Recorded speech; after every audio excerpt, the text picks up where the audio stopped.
Hey everybody, so this is a good one.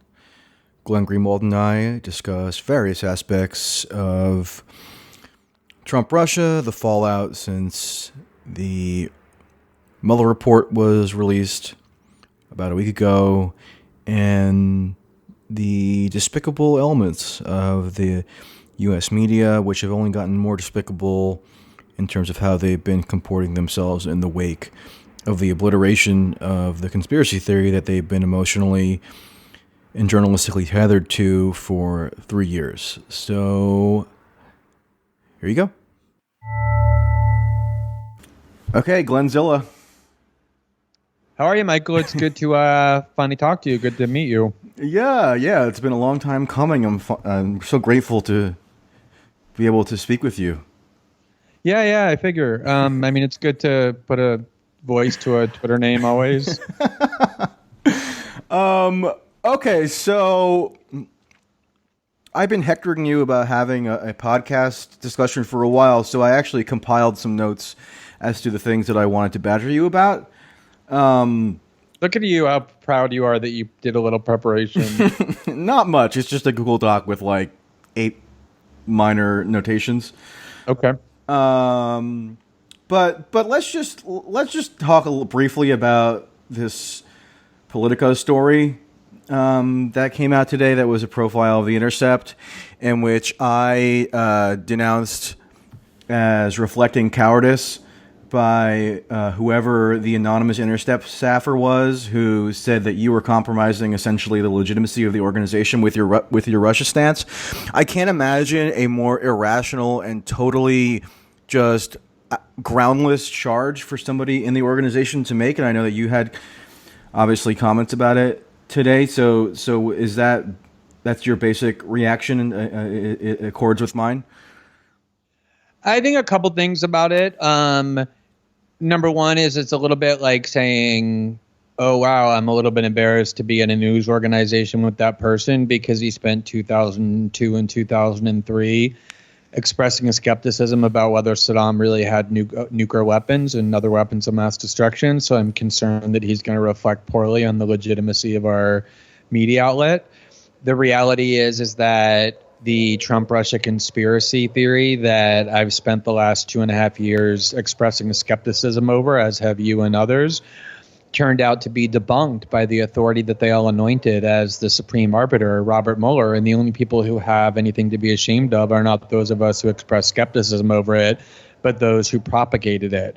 So I found that to be very odd, the idea that if you express skepticism over a debunked conspiracy theory, somehow you're the mar on the legitimacy of a news organization rather than those who perpetrated the hoax. And then secondly, I think the part that bothered me even a little bit more, because or at least more specifically, is that one of the things that we tried early on to do at The Intercept is create an environment where editorial independence, journalistic freedom prevailed. And for us, that meant not just the right of us as co-founders to criticize Pierre or Pierre's friends or anybody who he found to be admirable, but also within the organization for them to be able to, anybody at The Intercept to be able to criticize anybody, including the people who founded the organization or who ran it. And I spent the last 5 years being publicly and privately criticized and engaged in debates with not just senior people at The Intercept, but mid-level people and even junior people at The Intercept as well. And so the idea that somebody would, kind of not blow the whistle or express any substantive criticism, but just kind of engage in gossip and sniping and this sort of like petty, trivial gossip and insist upon hiding behind the protection of anonymity when they do it, seems to me to be pretty antithetical, not just to the ethos of journalism, which is taking on powerful factions and standing up and speaking truth to power, but specifically what we tried to create at The Intercept, which is fearless adversarial journalism where editorial freedom thrives. So I just thought, if you have something to say that you think is worth saying, put your name on it and don't be a coward and ask for anonymity for it, especially if what you're saying is just gossipy trivialities, which is what that was. And it's doubly ironic, right? Because you founded the organization and you've consciously and vehemently fostered an environment whereby there wouldn't be this expectation of reprisal in terms of anybody's employment status if they were to have put their name to it. and confronted you with it because, like you mentioned, you've engaged in innumerable debates on this very topic over the past several years with people who strongly objected to your position. And as far as I know, whether that was done over video like you did with James Risen that one time or over Twitter, nobody who's raised those objections to you has been subject to any employment reprisal, correct? Right. In fact, I wouldn't say a majority, but there's a substantial minority of articles published at The Intercept that express viewpoints with which I vehemently disagree, and that's the way I like it. I've always thought that that was what a healthy media organization would entail. And then more specifically, people have publicly dissented from my views on a wide range of topics. I've engaged in debates with people, as you just said, and not just people like Jeremy Scahill and Jim Risen and Mehdi Hassan, but people like Murtaza Hussain and Sam Biddle. Internally, people were critical. For example, when I invited Tucker Carlson to be interviewed on the Intercepted podcast, we've had these debates openly for a long time in which people have very vibrantly criticized me. And I'm always happy to engage in debates as long as somebody's happy enough to put their name on it. And then you can sit down with them and have a good, healthy debate the way that Jim Risen and I did several times over Trump-Russia, the way that Mehdi and I, who's one of my best friends, and Jeremy, who's one of my best friends, and I have had over Fox News debates, or over whether you should have Tucker on that show, or whether Trump-Russia conspiracy theories are valid and legitimate, or whether journalism should be done in one way or another. These are incredibly vibrant and healthy things to debate when you're a news outlet. And yeah, that's what I'm saying. I think that the idea that someone would only be willing to express this kind of sniping anonymously is a reflection of them and not our news organization. Right. I mean, I could spend this entire discussion just kissing your ass egregiously, but I'll probably do so in more ironic terms. But I do want to just state sincerely that I just want to express my just major appreciation to you personally, just for the support that you've provided, not just in the context of the Trump-Russia debates, which have been very heated at times, and which I faced certain pressures from in the organization that I was employed at in terms of the Young Turks. Not that I was ever stifled or prevented from stating my beliefs, but just that there are some subtle constraints and concerns that arise when you do vocally depart from people who have employment authority over you. So yeah, I just wanted to express that. You don't have to respond genuinely if you don't want.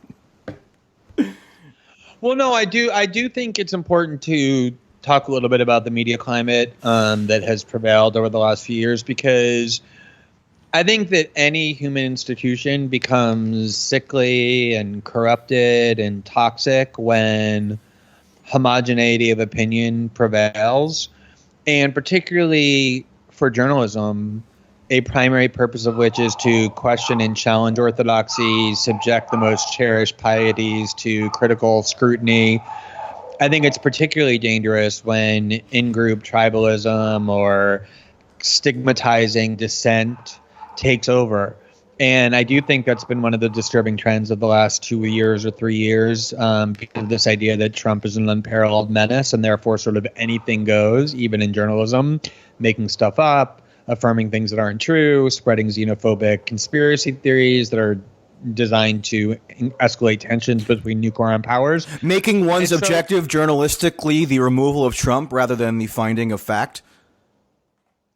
Right, precisely. And so I think that it's been really important that there has been some journalists on both the left and the right who have been willing to kind of create space to say, I'm going to look at this evidence and I'm going to make my best determination about what I think is true and what I think isn't true, without regard to who it helps or hurts, without regard to who it pleases or angers.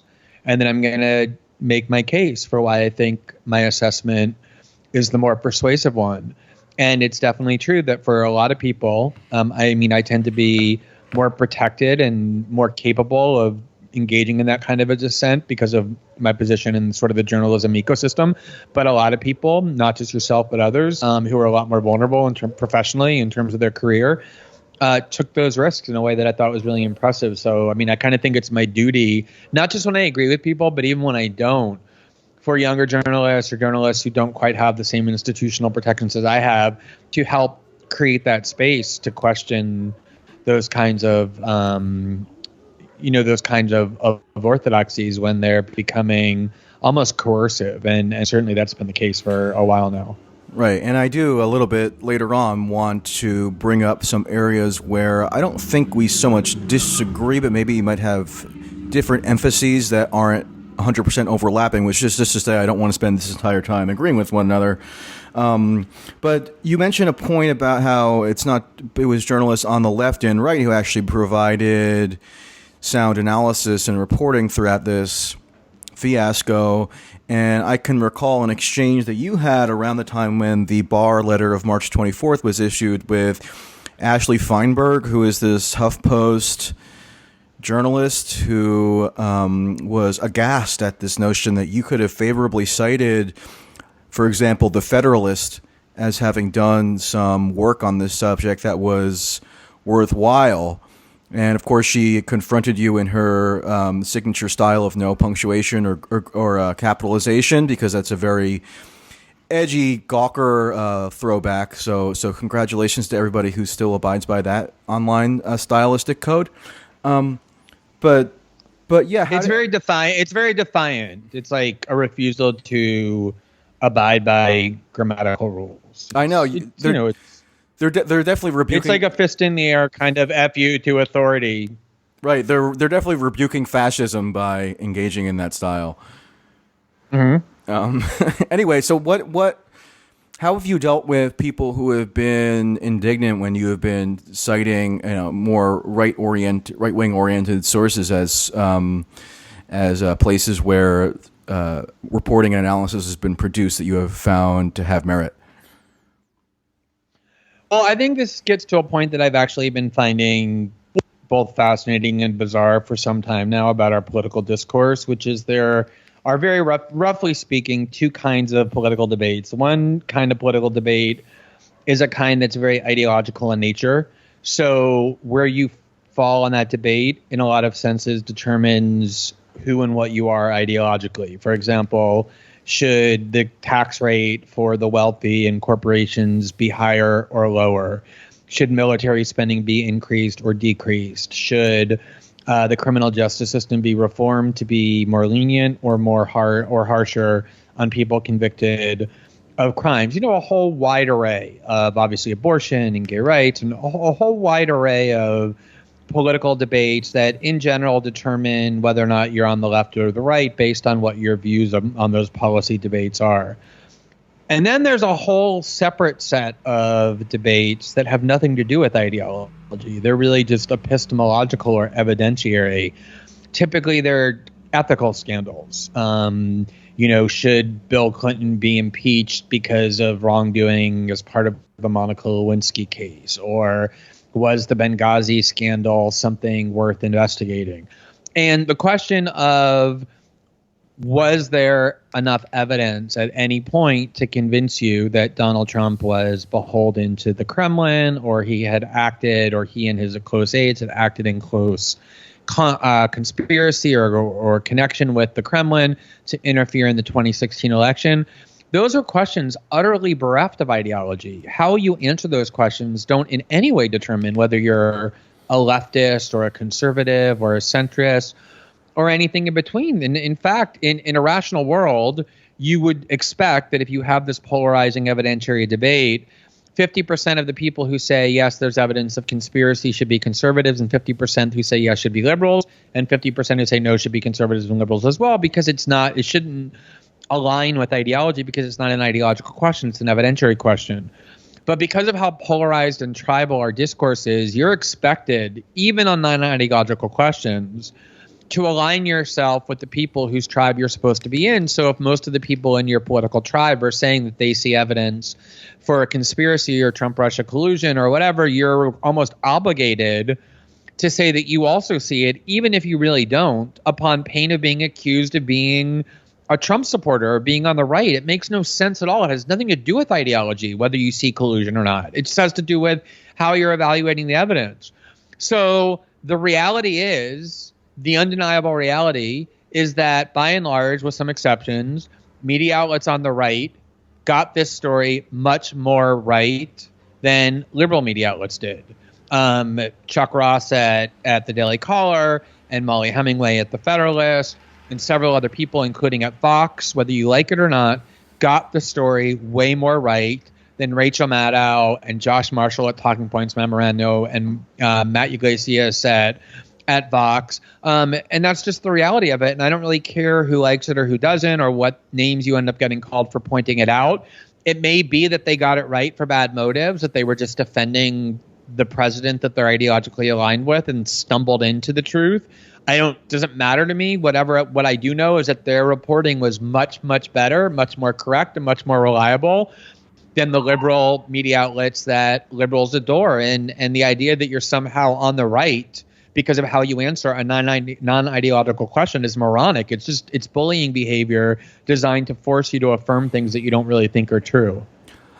I did a long-form discussion with Molly Hemingway in May of 2017, and I recently went back and watched it, not to be self-congratulatory or to toot my own horn, but to assess the veracity of the claims that she and I had made in the context of that discussion nearly 2 years ago. And it was all about Trump and Russia, and it was around the time that Comey had been fired, et cetera. So it was a very heated and intense period. And people can go watch it. Everything that both of us asserted was borne out.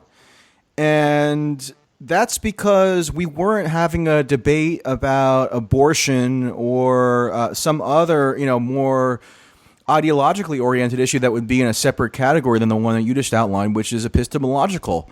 And I think there's a lot of truth to what you say in terms of how this issue is really much more epistemological in nature than ideological, although there are complications there that kind of bring me back to studying philosophy in college in terms of specifically epistemology, because there are some overlapping categories, right? Yes, it was driven or ought to have been driven by an epistemological search for truth in terms of whether Trump was actually conspiring with Russia.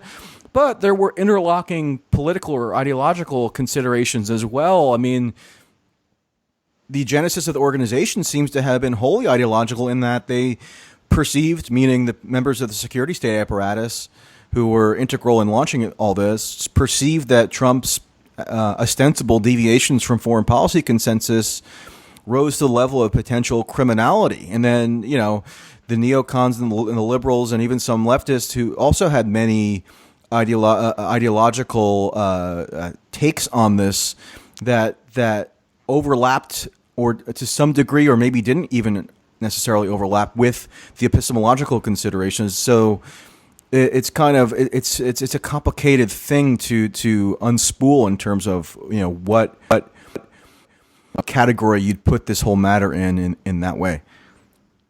Yeah, it's an interesting point. I think that maybe it overstates the case to say that there's no ideological component to it. I think it's overwhelmingly not ideological, but I think there are some ideological shades to it. I know for me, just speaking personally, the minute this kind of storyline arose of, is the Kremlin infiltrating the Trump campaign?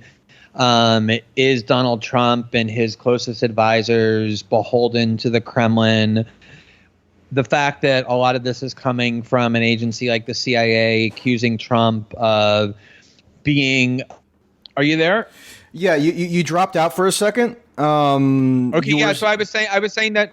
Yeah, go ahead. When did I drop out? You dropped out when you're saying that. Maybe it overstates the case that this was solely epistemological, and you had your first perception of why it could have some political dimension was sometime in 2016. Yeah, because the original script was very much obviously redolent of Cold War propaganda, accusing people of being secret Russian agents, of being beholden to the Kremlin, suggesting that Russia and Moscow had infiltrated U.S. politics. And even though the ideology of Russia has obviously changed since the Cold War, it's no longer a communist state. The reality is that the script was exactly the same. And unquestionably, that script was deliberately exploited. It was often emphasized that Putin was formerly with the KGB. So often, to this day, I think on Mother Jones, for example, they use a hammer and sickle when they talk about the relationship of Trump and Putin. The New York Times did the same thing just a few days ago. Yeah. So like Soviet iconography hovered above all of this. Obviously, we've been taught for generations by entertainment and political propaganda, and especially security state agencies, to view Moscow as this grave threat to democracy, to suspect that our fellow citizens are secretly enthralled to the Kremlin. All of this has very deep roots in U.S. political discourse that's very toxic. And so I just naturally felt repelled by it in the first instance. I mean, it just sounds McCarthyite in such an obvious way, again, notwithstanding that the ideology of the Soviet of Russia has changed. I mean, the tactics, rhetorical tactics, were exactly the same, and the parts of the brain being simulated and targeted were exactly the same. And then on top of that, if you look at the reasons why the CIA hated Trump, it was because he was saying things like, "I'm against regime change wars," like the ones we had in Libya and Iraq, and like the ones that a lot of people like Hillary Clinton want to do in Syria. And I'm questioning NATO, and I'm questioning all of these kind of post-World War II staples of the U.S. empire. That is what turned the CIA against him in the first instance, saying early on, although we abandoned it, that the U.S. should be neutral in the Israel and Palestine conflict. So I think even beyond the fact that it just read so much like a Cold War script from 1957 from J. Edgar Hoover and Joseph McCarthy, just on its face, I also think the fact that it was coming from security state agencies that leftists are just, or should be, instinctively wary of, like the CIA and the NSA, whose former officials are now heroes of the left, or at least the liberal resistance. There was an ideological component in that too, and that at least for me, made me extra skeptical of whether they were telling the truth, given their propensity for lying for decades for political ends. And the really insidious thing was that once the initial narrative was propagated by the security state officials, it was then transmuted into a narrative that was more recognizably, liberal or left, meaning they kind of made it their own, so they could claim with some deniability that they were focusing on elements of it that didn't necessarily stem from the way that it was being discussed in, among people like James Clapper and John Brennan, and people who we now know were very much central to the origins of the FBI investigation, at least. So there's almost like another component of the ideological dimension of all this, meaning liberals made it foundational to their worldview and to how they kind of organized their perception of how the entire, quote, Trump era was unfolding. Well, this is something I've been interested in for a while, and I've been writing about for a while as well, which is the exploitation of liberal rhetoric and liberal political values for decisively non-liberal ends, often for imperialistic and militaristic ends. A lot of people don't remember that the first justification or one of the first justifications for the war in Afghanistan came from Laura Bush in an op-ed in the LA Times, and I think like October 2001, where she cast this war as basically a crusade for feminism. She said women in Afghanistan are brutally oppressed, which of course they are. And this war is going to be a war for feminism. We're going to go and liberate Afghan women. And if you're against this war, it means that you don't care about Afghan women and that you support their ongoing repression.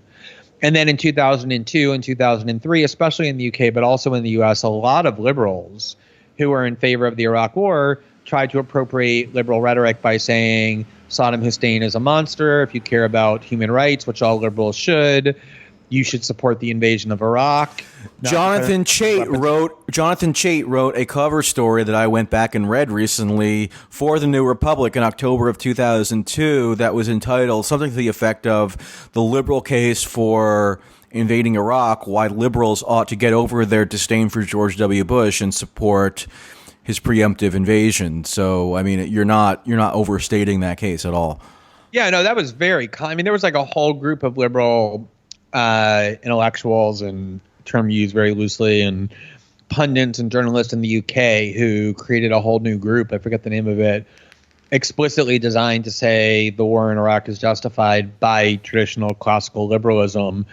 And obviously tons of liberal writers, Jeffrey Goldberg and, Thomas Friedman, and so many, too many to count, were writing in favor of the Iraq war by trying to invoke liberal values. And so I think you've seen this a lot. And then one of the things that has been particularly disturbing to me is you see agencies like GCHQ bathing themselves literally in like the rainbow flag in celebration of LGBT equality, or the CIA celebrating its women or its gay officials and agents. It's this appropriation of liberal values and liberal iconography to support imperialism and militarism. And that was my principal political concern, beyond the danger of escalating tensions between two dangerous nuclear powers like the US and Russia, was that so many people are paying attention to politics for the first time because they're scared of Donald Trump, and the values with which they're being inculcated in the name of liberalism are values of militarism, imperialism, reverence for the CIA, the FBI, prosecutors,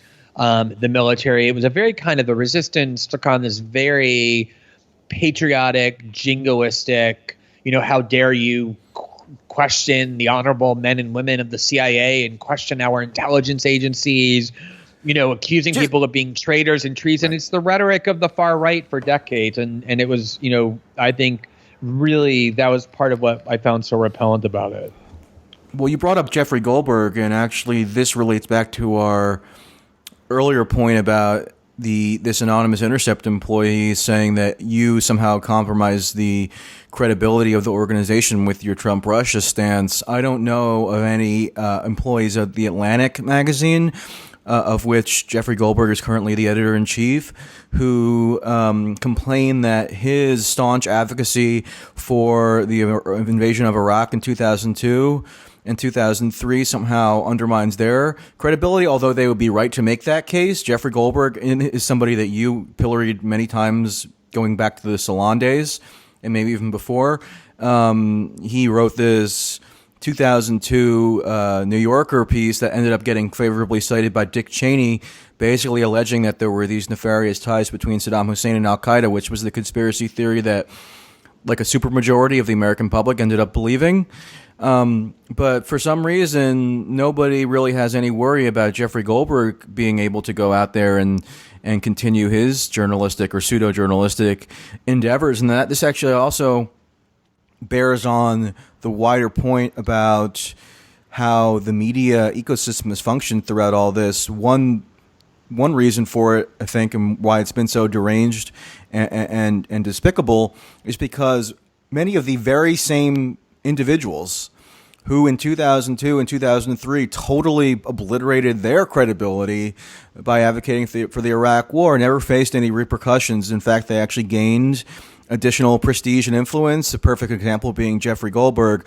Also mentioned Jonathan Chait, who did the infamous New York Magazine cover story in July 2018 stating that, or making the case that Trump has been colluding with Russia since 1987.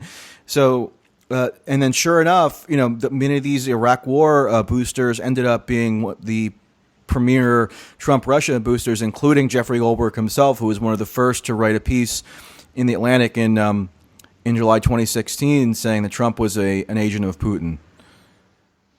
Yeah, I mean, I think that if you look at the trajectory of Jeffrey Goldberg, it's really important because it reveals so much about how the U.S. media functions. Not only did he write one of the most destructive conspiracy theories that obviously everyone now knows is false in one of the most prestigious journals, The New Yorker, claiming that Saddam Hussein had an alliance with al-Qaeda, which of course was a huge part of why Americans supported 9/11, because they became convinced that Saddam Hussein supported the Iraq War. Supported the Iraq War. Supported the Iraq War. That's what I meant. That they became convinced that Iraq had actually helped plan 9/11. There was a poll in USA Today 6 months after the invasion that said 70% of Americans believe Saddam Hussein personally participated in the planning of 9/11, because of people like Jeffrey Goldberg telling them that he was, in an alliance with Al-Qaeda. It made sense for them to believe that. And he also wrote an equally crazed, if not more crazed, conspiracy theory in the very prestigious and august pages of the New Yorker, claiming that Hezbollah had set up these huge bases in South America, basically threatening the United States directly. So he was engaged in the worst kind of propaganda coming right from the Israeli government, designed to scare the American public into doing all kinds of wars. Not only did he not get fired from the New Yorker, he won a National Magazine Award for those hoaxes. And then he also did a lot of inflammatory propaganda, basically attempting it, or so it seemed, to set the groundwork for a preemptive attack on Iran. Actually, during the Obama years, and I believe the Bush years as well. Yeah, and he wrote a cover story pretty much suggesting that it was at least 50-50, if not greater, that Netanyahu would attack Iran, and suggesting many times in interviews with Obama and others that the U.S. ought to be more aggressive. And he's a warmonger, and which is fine in the limited sense. By fine, I mean that's at least an ideology you can debate.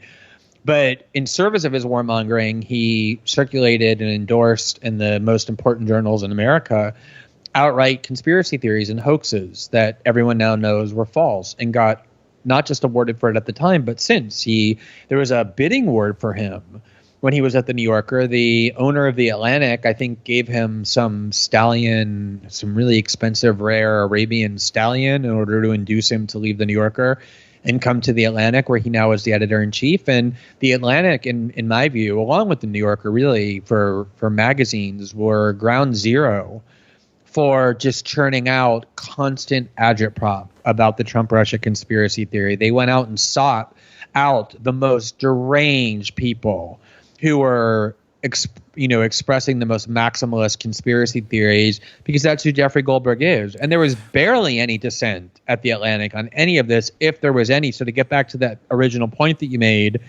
I'm so proud that at The Intercept we had people saying, no, Glenn, you're totally off base on this and wrong, and doing it in public, but also in our editorial meetings, because I like the fact that when I have a view that is controversial, I have colleagues who are willing to say to my face, this is why I think you're mistaken, and I can say that back to them, and then you can work it out and be checked. At the Atlantic, you had none of that. At MSNBC, you had none of that.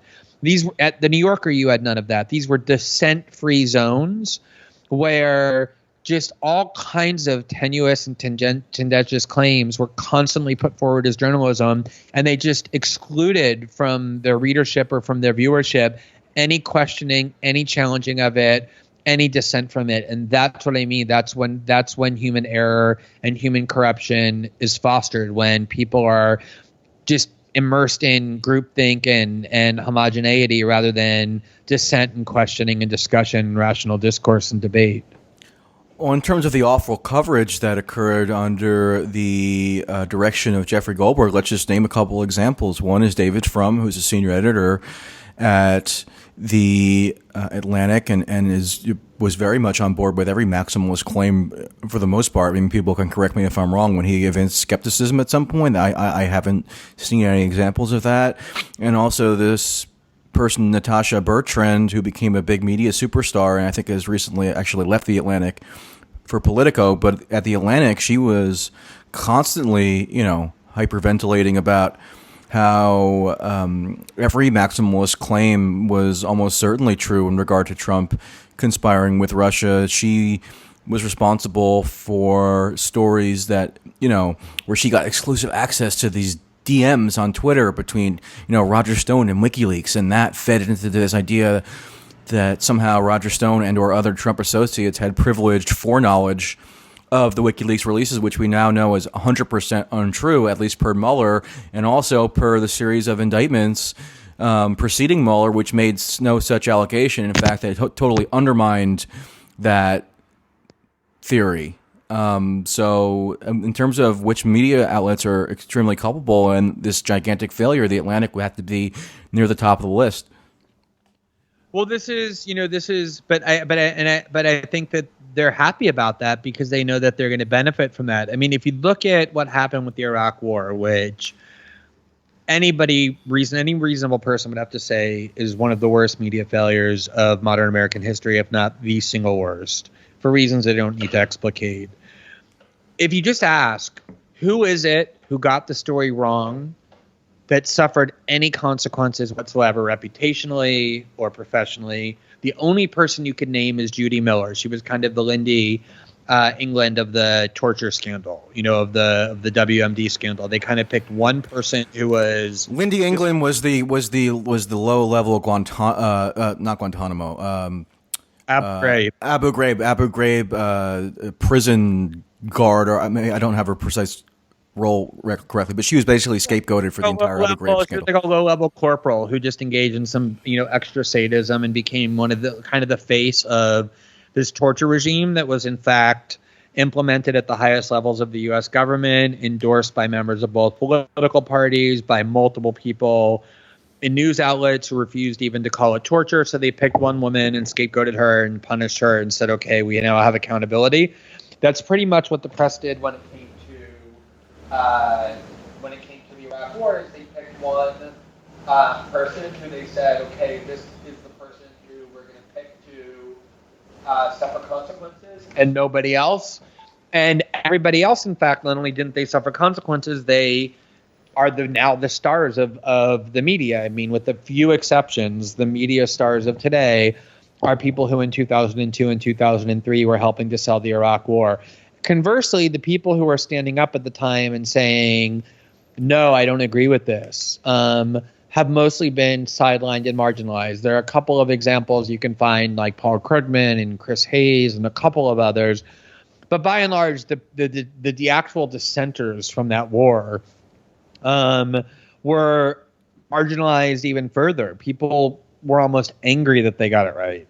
And I think you're seeing that repeat itself, but to a much greater extent now, because there was actually a lot more dissent during the Iraq War and the debate leading up to it than there was about Trump-Russia. The fact that Trump was controlled by Putin, that he was an agent of Russia, that he colluded with the Russians over the election, very few people on either the right or the left were really aggressively expressing dissent about that story. And so it's so much easier to simply say, well, we don't need accountability. No one needs to retract anything because every media outlet, with the exception of a few, is more or less doing the same thing. And that's what I think is so dangerous for journalism. Is that's why you see them digging in further, and they're almost. I mean, I find it dizzying to listen to media discourse. They thought that the headline was going to be, when the Mueller report was made public, Mueller finds sprawling conspiracy between Trump and Russia to meddle in the 2016 election. That's the headline they all thought for 2.5 years was coming. Instead, we got the opposite headline, which is Mueller finds no evidence to establish the existence of this conspiracy theory. But they're all acting like the headline that they were expecting and predicting actually came true. So you listen to them, and they're claiming vindication, even though the conspiracy theory that they've been pitching for 2.5 years was just conclusively debunked. And it leaves you wondering, how can you even participate in conversation or discourse with people who are that willing to deny reality whenever doing so serves their interests?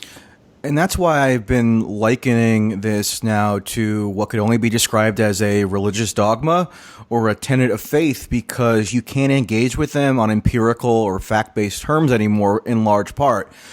Because if you could read the volume 1 of the Mueller report and conclude that that Mueller was asserting the establishment of collusion, I just don't know how to converse constructively with you anymore. I mean, I have to try. We can't give up. But it really is reminiscent of trying to convince, for example, an evangelical preacher that Jesus was not the Savior or was not divine. Like, it's gotten to that level. Yeah, I mean, you could definitely analogize it to people who just believe things on faith and therefore are immune to reason or to evidence because they're not. But I respect them more actually because they're actually being candid about the nature of their belief. They're saying, "Look, I'm not telling you that I can prove the existence of God or that Jesus is divine using empirical data. I'm not claiming it's a rational belief. I'm being honest with you. I'm telling you I believe this on faith. I can respect that because they're being candid and honest and truthful about the nature of their belief system. So you don't try and engage them under a paradigm or within a framework that they've told you already they're not willing to apply. The problem that I have with the journalists who are continuing to propagate this conspiracy theory and pretend that they were vindicated rather than shamefully discredited and debunked is that they do feign a belief in reason and evidence and empiricism and rationality. And so I would almost would analogize it more to just kind of like this mania, almost like a collective pathology rather than a religion.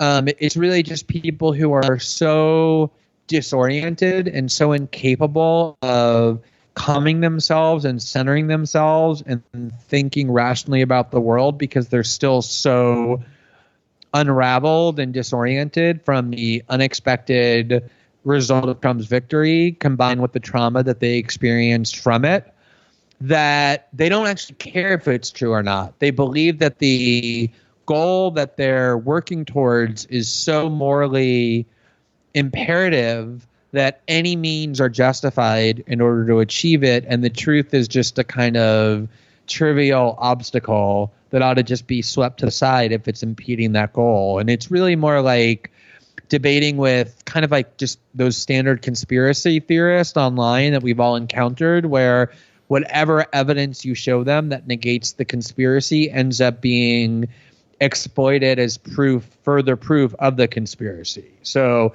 you say Mueller looked for 22 months and he found nothing, and they say, oh, that's because they destroyed all the evidence, or because Putin engineered it so that Mueller couldn't find it. No matter what you present to them, it just becomes further proof that they were right all along. And it's like arguing with, a birther or a 9/11 truther, or a chemtrails believer. There's no evidence that you could ever amass that would extricate them from the conspiracy belief, because it's so central to their identity and way of understanding the world that they would rather die than open their hands and let it go.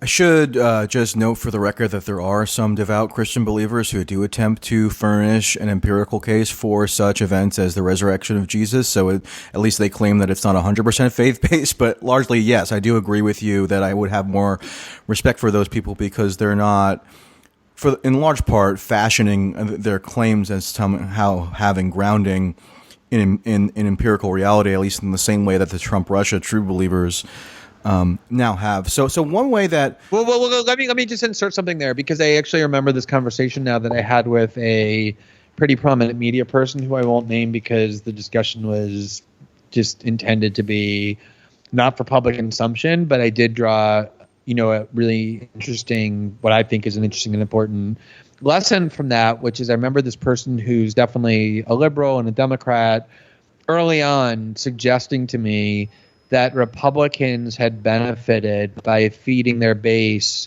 crazed conspiracy theories like the birther conspiracy, because if you demonize somebody to such an extent, even knowing that you're doing it with falsehood, this person was not really born in the U.S. He was born in Kenya. He's a pretender to the throne. He's lying to you about where he was born. He was groomed early on by Muslims to come over and infiltrate, just the craziest stuff. Same with Bill Clinton. He's a drug. He has a drug running airport in Mena, Arkansas. Hillary Clinton had Vince Foster murdered to cover up her affair, whatever crazy stuff that you can feed people to convince them that the people they're supposed to hate are demons and not just political adversaries. It's actually advantageous to do so. And this media person who's a Democrat and a liberal was telling me early on that the person was saying, look, it might be that this stuff is just crazy, but at the same time, it's probably beneficial for Democrats to rile up their base this way. And I remember thinking at the time, okay, that's a perfectly fine way to think if you're a Democratic Party operative or a consultant or a strategist. It's pretty scummy and slimy and unethical, but it's kind of second nature to the people who do that. But if you at all are a journalist, even like an activist journalist of the kind that I consider myself to be on the far end of the kind of pole or spectrum of where you're allowed to insert opinions or have outcome-based journalism that you do, you still have to be wedded to basic facts and empiricism and the truth in order for what you do to have any value or worth at all. And I just remember that person telling me that at the time was kind of like an omen for how I think journalists of that stripe and that faction were starting to think. Right. So one way in which people are now expressing their anger at people who I've never used the word vindication to describe my reaction to the events since the report was submitted, but nonetheless, there's now this perception that people who are in our little skeptical caucus are running around claiming vindication. And one of the way that our critics, and you and I probably don't have all the same critics necessarily, so I don't want to group them all 100% into the same category, but people of that general disposition are now saying, oh, those of you who claim vindication were wrong all along, so you need to now apologize. And one way that they express that viewpoint is they take this letter that was issued by William Barr on March 24th and they say that Barr misrepresented the findings of the Mueller report maliciously to protect Trump. And I have no affinity for Bill Barr. Right, he's an institutionalist Republican who Trump brought on, probably for reasons having to do with Barr's view of executive power, which is very permissible in terms of what the president is authorized to do, according to Barr. But if you go back and read that letter, I don't find any material misrepresentations, especially of the collusion aspect, but also of the obstruction aspect. I mean, Barr explicitly stated, quoting Mueller and also characterizing, but what Barr said was that Mueller weighed competing claims and legal arguments in relation to the various potentially obstructive acts that Trump committed, and that's exactly what the report delineates in exhaustive detail. And even if you want to say that he might have fudged, I guess, some details of the obstruction component, it's just unarguable that the way in which he described the collusion aspect was 100% accurate. So they're latching on to that aspect of all this to, I think, marshal these criticisms that we were somehow wrong. And again, it's just I'm at a loss in terms of how to actually engage with that point of view.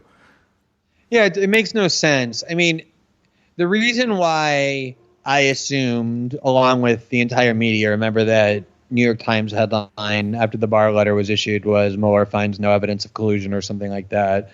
And the Washington Post had a similar headline. The reason I assumed that the Barr letter more or less accurately summarized the Mueller findings wasn't because I think William Barr is an ethical person or that he ought to be trusted. That's idiotic. Of course he shouldn't be. He's been in the parts of the government that routinely lie for decades. He was at the heart of the Iran-Contra affair, et cetera, et cetera. I know all of that. I don't trust William Barr. Anyone claiming I did or I do is lying. The reason that I believed that the letter more or less accurately summarized the findings of the Mueller report was twofold. One, obviously there was Bob Mueller sitting there having just spent 22 months of his life devoted to an investigation, and then he wrote a 420-page report. He wasn't going to let somebody radically lie about what it was that he didn't find. And then secondly, and more importantly, they said from the very beginning, the Mueller report is going to be released to the public. The Democrats tried to make this like this cause, like release the report, as though anyone had ever said it wasn't going to be released. They said from the very beginning they were going to release the report. And I covered a rally in Times Square organized by all these liberal groups like Move On and Indivisible, that were the mantra that people were chanting in unison, like, as if they were in church or something, was release the report. I was just asking people, don't you know that they are releasing the report? Are you aware that Trump himself says release the report? It's just like, you can't. I mean, the situation Bill Barr was in, everybody knew that Robert Mueller closed his investigation and delivered the letter. So of course everybody wanted to know what it found. Delivered the report, not the letter. Delivered the report, right? So everybody wanted to know what it found. So Bill Barr couldn't just sit on it and keep everybody in suspense. People's heads would have exploded. He had to tell them what the bottom line was. Did Mueller find collusion or not? Did he accuse Trump of obstruction or not? And so he wrote a letter that was completely accurate, where he said Mueller did not find evidence establishing collusion. That was absolutely true. That's exactly what Mueller said. And then in the obstruction part, he said Mueller did not conclude one way or the other whether Trump obstructed. He said you could look at every one of his acts on one side or the other, and therefore he said, I'm neither accusing him nor exonerating him, which is exactly what the obstruction section said. Of course, there were a lot of facts in a 400-page report that didn't make its way into a 4-page summary. But the reason it was rational to assume that William Barr was accurately summarizing the findings was because you had Robert Mueller sitting right next to him and a whole team of people who knew what the report said, who weren't going to let him lie. And he said from the beginning the report was going to be sent to Congress and then released to the public, not 5 years from now, but like 5 weeks from now. So there was no way he could get away with lying. Less than a month. Yeah, it was right. He kept saying within a month.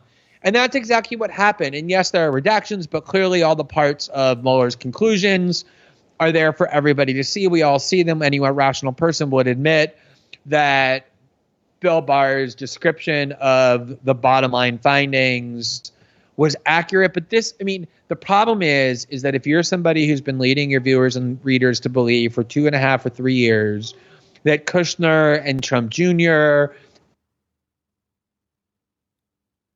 them are going to be frog marched out of the White House, that they were all going to be found to be Russian agents, that they were going to die in jail. If you've been writing books claiming you have proof of this and making tons of money off people, if you've been getting people to donate to your GoFundMe account or your Patreon account based on claims that you're holding this administration to account and are going to, cause the top officials to be arrested by Mueller and selling Mueller merchandise, treating him as some kind of superhero, and then none of it happens. It's the same dilemma that the head of an apocalyptic cult has when the doomsday date comes and the world doesn't end, and then you need some way to distract your flock from realizing that you're a fraud. You start talking about other things and directing their attention elsewhere. So this whole mini controversy that 6 months from now no one's going to remember about the sequence of Bill Barr's press conference and the release of the letter, or how much of the letter he accurately summarized, that's just a way of avoiding the key reality that they cannot professionally or spiritually or in any other way, especially emotionally and psychologically, confront, which is the reality that they got the story wrong and everything else is just bullshit and dressing designed to deflect your attention away from what it is that they did.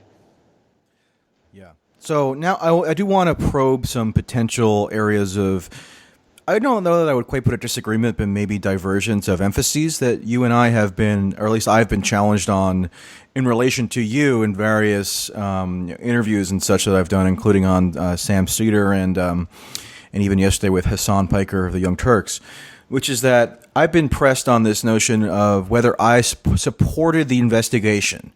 So all right-minded people had to come out and avow that, yes, of course I support the FBI and Robert Mueller in their pursuit of justice and truth.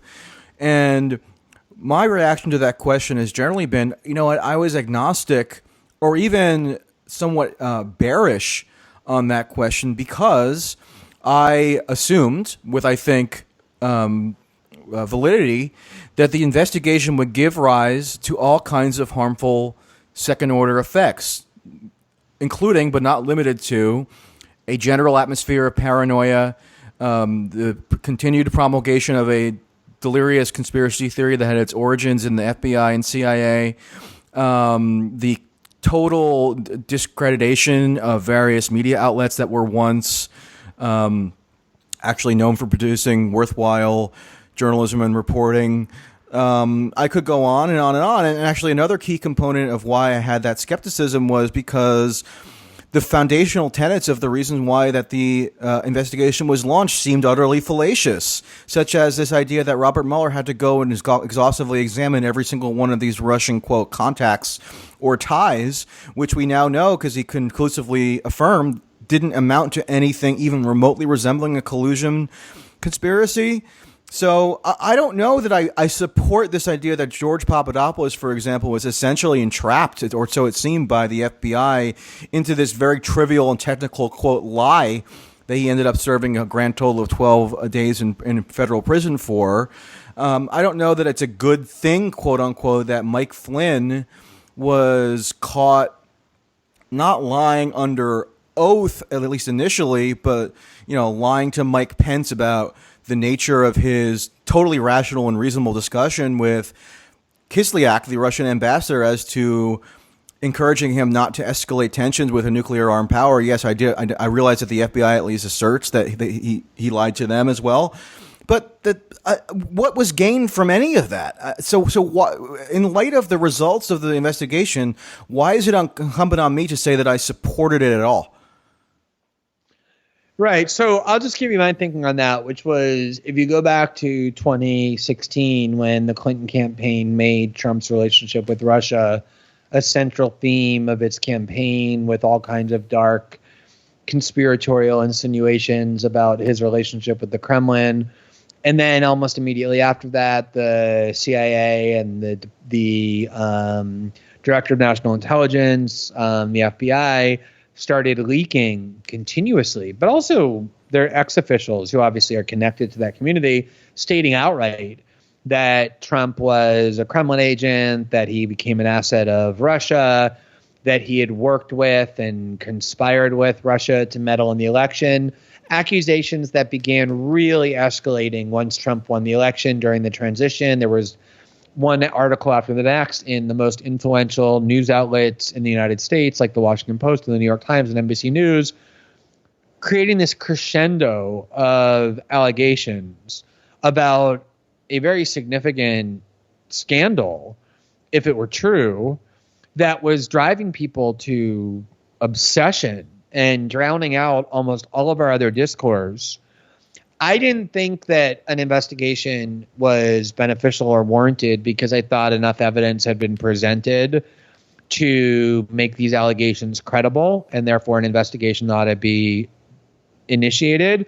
My reason for wanting an investigation was exactly what we ended up getting with the Mueller report, which was, I wanted to put an end to the ability of the CIA and the NSA and the FBI and their allies in the Democratic Party and neocons, who are now basically fully reintegrated in the Democratic Party, to create a narrative that couldn't be verified or falsified, because it was all being constructed through anonymous evidence-free leaks, one after the next, just like a drippy faucet. And I remember really well in early 2017, Chuck Schumer went on Rachel Maddow's show after Trump had been mocking and criticizing and attacking the CIA for having gotten this was wrong. This was in December 2016, actually, the Chuck Schumer quote. And Chuck Schumer said, regardless of what you think of the ethics of what Trump is, I'm angry, they have 6 different ways to Sunday to essentially destroy you and subvert you. And that was, to me, what was clearly going on, was Trump and they, on the one hand, and the intelligence community on the other, at least factions within it, had become enemies for all kinds of reasons, going back to the election, but certainly once he won. And I was worried that we were never going to get to the bottom of this. And so I just wanted to have a comprehensive investigation, like the 9/11 Commission and other similar sorts of investigative bodies, that would gather the evidence in a systematic way and then ultimately disclose it all to the public. And I think we got that. And I'm really glad we have the Mueller report, because imagine if we didn't, we at least now can point to this authoritative text that everybody agreed in advance was going to be authoritative about what really didn't happen. And if we didn't have that, we would have no instruments, no weapons to use against the people insisting to this very day that these conspiracy theories were true, because they were reading in the New York Times and the Washington Post anonymous officials claiming that they were. I agree with you now. I just want to say, though, that, and maybe I didn't give enough weight to this at the time, and perhaps in the future I'll, think about this a little bit more deeply. There were real victims of this investigation. That's been true of investigations in the past. I mean, tons of Clinton White House officials were bankrupted, even though they did nothing wrong, through the Ken Starr investigation. They unleashed this independent counsel on Henry Cisneros, who ended up being found guilty of some minor crimes associated with his mistress, but they destroyed his life and his finances and his family. They overturned everything. It was total prosecutorial excess. And so many people ended up being falsely accused as part of this process, smeared in the media. 2 different women smeared as whores, using sexist tropes, claiming that they use their, feminine wiles to lure people into serving the Kremlin's interests, that were totally false. Carter Page, George Papadopoulos being accused of being Russian agents. Even people like Jared Kushner and Donald Trump Jr., whatever else you might want to think about them, the targets of all kinds of false claims that Robert Mueller ultimately found no evidence existed for. Same with Michael Flynn. People who I don't think are good people, who I don't like, who I think are pernicious, but nonetheless were targeted with false allegations. And these investigations do come at a really high cost for innocent people. And the fact that they're conservatives or have politics that you don't like doesn't make that something to celebrate. And if you think it does, you're really a pretty bad person.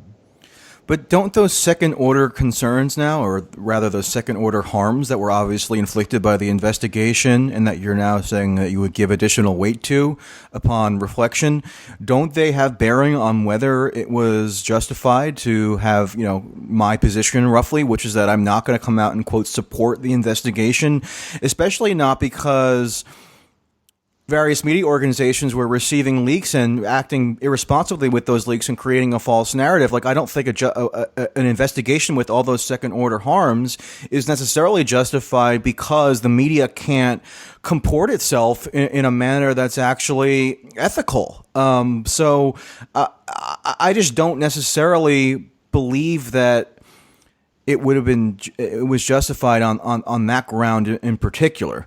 I mean, I just think that the harm to the body politic, to our discourse, to U.S.-Russian relation, to the ability of government to function, to the brains of millions of Americans would have been irreparably harmed had we never obtained a conclusive judgment about. But we have irreparable harms anyway. We have irreparable harms anyway.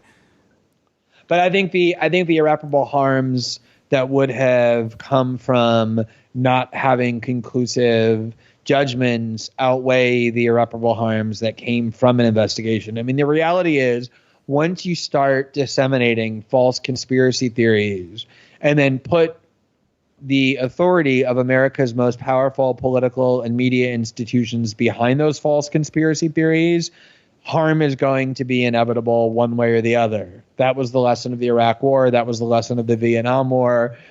Media and political institutions, mainstream political and media institutions and security state agencies in the U.S. are extremely powerful. And when they unite in order to disseminate false propaganda and conspiracies, you can't just ignore that and say, we don't need to reach a judgment about it. We're just going to keep asking for evidence. It needs to be combated or affirmed if it's true.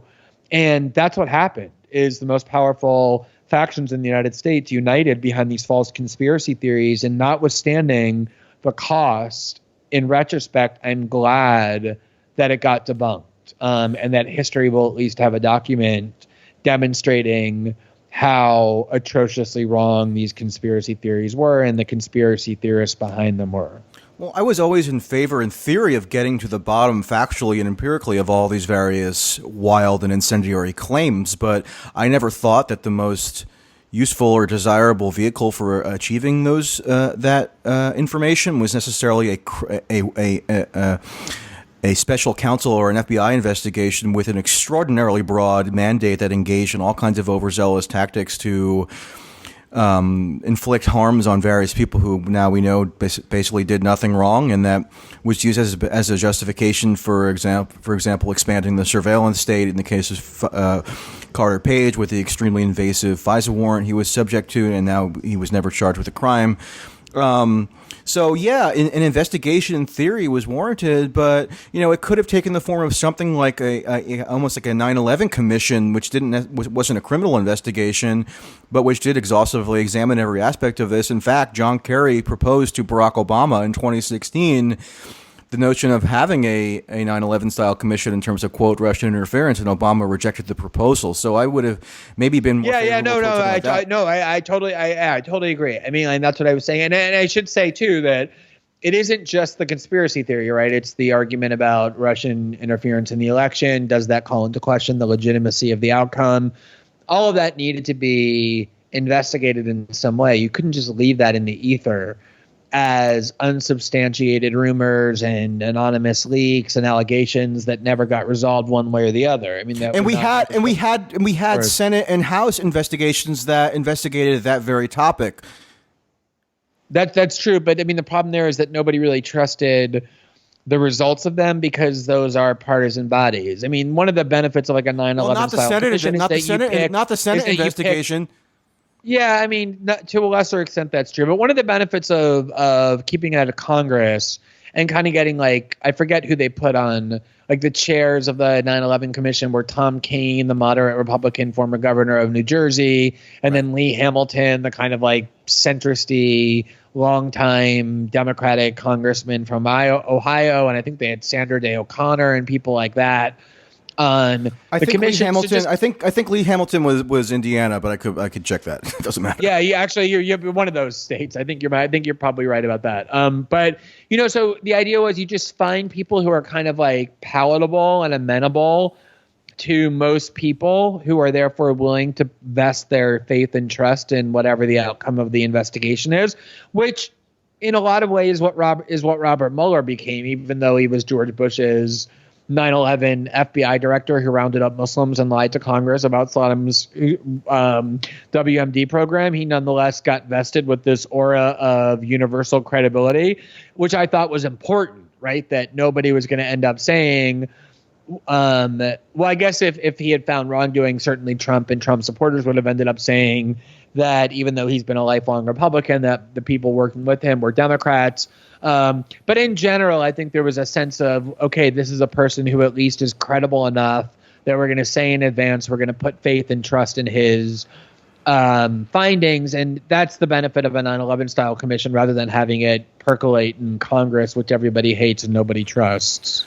Well, I mean, the Church Committee was conducted through the Senate. I don't think people look back on that now, over the course of history and say, oh, because that was conducted by Congress, we can't trust it, or it didn't get to the bottom of the issues at play. I mean, so I just think that there's still some fundamental illogic behind this insistence that it had to take the form of an FBI/special counsel investigation with a very aggressive criminal component.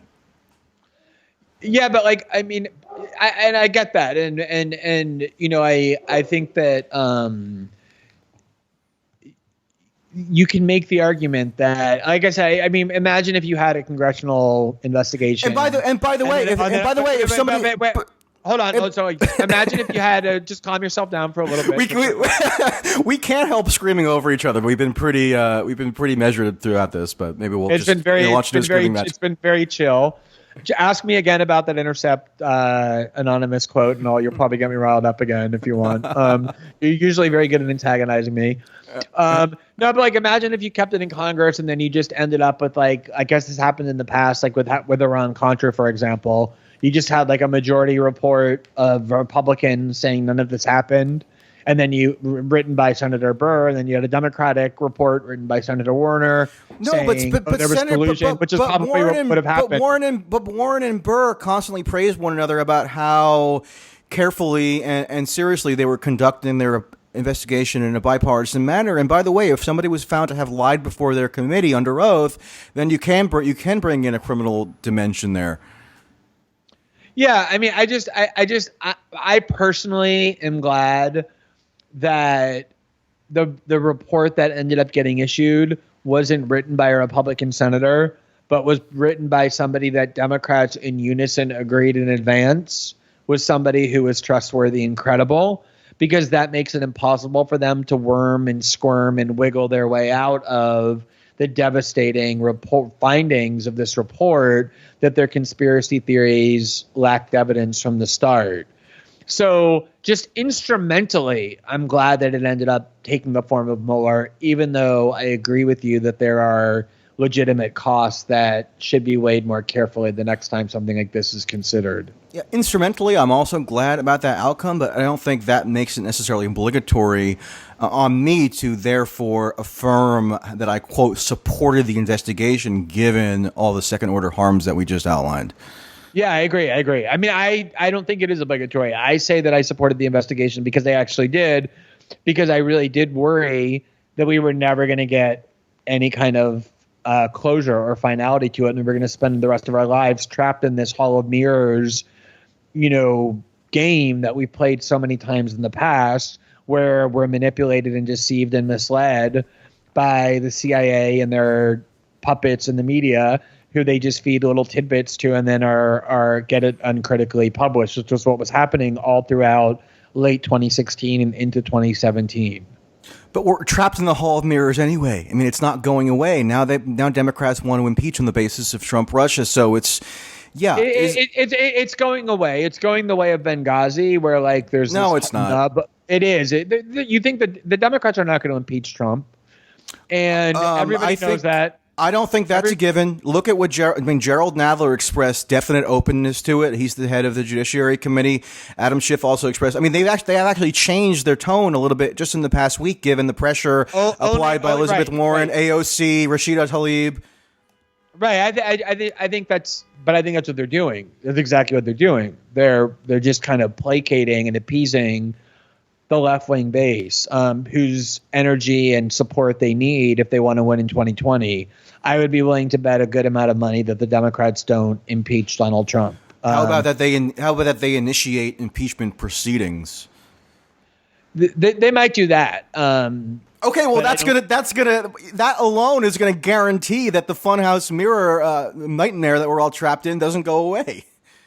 No, I think that I don't, because first of all, the focus of the impeachment proceedings is going to be obstruction and not conspiracy and collusion. Conspiracy, yeah, but they're not separable. Our corpses. You think those things are strictly separable? They're separable from a rational perspective. They're separable from a historical perspective. I don't think they're separable politically, but the kind of the people in the House who are from districts that are vulnerable, who want to win the Midwest, they know that you can't impeach Trump given that Mueller found that there was no underlying criminality. So you have some presidential candidates like Elizabeth Warren who have struggled to gain attention, who are standing up and using this. She maybe believes it for all I know as well. You have, and by the way, Warren's rationale is not strictly limited to obstruction either. I mean, she incorporates aspects of the collusion narrative as well. Yeah, I mean, this became overwhelmingly the number one issue of the Democratic Party. This is where they placed most of their bets for the last 3 years. This is what they thought was going to deliver them the fatal blow to Trump. So they're not going to give it up lightly. They're not going to just read the Mueller report and then 48 hours later say, "Oh, our bad. None of this really happened." It's going to take some time. Soberly sit there and read the Mueller report and say, "Okay, never mind." Yeah, it's going to take some time for the body to shut down. It's not going to be a sudden death. It's just they're coughing and wheezing. Their vital organs are starting to slowly grind to a halt. It's going to take some time. But no one thinks Trump is going to be removed from the White House before the 2020 election. No one thinks that. No one minimally rational thinks that. I think you're giving them more credit than they deserve. I think that the idea of impeaching Trump is more performative than anything else. Well, maybe. I don't know. I just think there's no end in sight here. So. All right. Any other rants you want to go on? Yeah, there's several other rants I'd want to go on, but you have a habit of getting me into trouble, so why don't we just end it here for now and reserve whatever other problems we want to create for ourselves for another podcast. There are a few things more that I enjoy than antagonizing you into getting into trouble. Well, other people have also celebrated their capacity to do that, and I always have to remind them that it's not some Olympic feat. I'm fairly easily antagonizable, so it's not like it takes huge amounts of skill and expertise to do it. But yes, you do have definitely a practiced ability. Well, I mean, success. I mean, if there was an Olympic contest in which people could compete for a gold medal on that, I would submit my application for competition, because it does require some nuance and knowing which buttons to push. Yeah, you're definitely one of the leading contenders. I'm just telling you there are others. Okay. All right, Michael. All right. Talk to you later. Good to talk to you. Thanks. Bye. Bye. Okay, there you have it. Please remember to subscribe on Patreon. PayPal is also an option if you wish to contribute financially, which obviously I appreciate, so I can continue producing material of this nature. You can also subscribe on iTunes and Stitcher. I'm told that leaving a favorable review on those platforms is helpful for increasing exposure of the podcast. I don't care that much, frankly, but if you want to do that. And also subscribe on YouTube as well, because I post these podcasts in full there, as well as other stuff. So that's it for now. Bye-bye.